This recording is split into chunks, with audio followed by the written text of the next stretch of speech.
उपमुख्यमंत्री देवेंद्र फडणवीसांनी केलेल्या टीकेला शरद पवारांनी उत्तर दिले।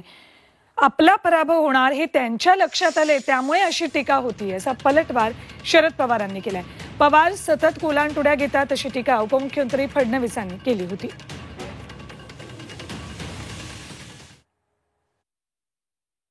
मोदी साहेबांनी सातत्याने आंतरराष्ट्रीय बाजारपेठेचं प्रेशर असताना देखील जेव्हा जेव्हा संधी मिळाली गॅसचे भाव कमी केले आणि आंतरराष्ट्रीय बाजारपेठेत गॅसचे भाव खूप मोठ्या प्रमाणात वाढले तरी देखील ते स्टेबल ठेवण्याचं काम मोदीजींनी केलं।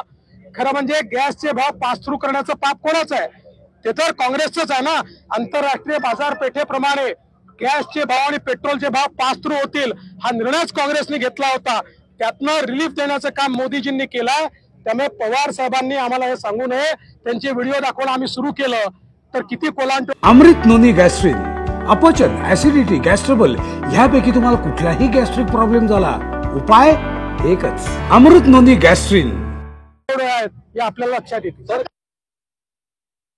समजा एखाद्याने ओळखीच्या राजकारणात पक्ष घेतली त्याचा अर्थ सामान्य लोकांना महागाईच्या दराला द्यायचा असा की या लोकांना लक्षात आलेला अख्खा पराभव आहे आणि त्यामुळे त्यांची सगळ्यांची भाषणं बघा, मोदींचं बघा, अमित शहाचं बघा, हे असताना तुम्ही घेतलं त्यांचं बघा, एक माझी टीका असेल उद्धव ठाकरेंच्या म्हणजे तुम्ही काय, तुम्ही 10 वर्ष सत्तेवर आहात त्यामुळे उद्देश दुसऱ्या गोष्टी करू नका।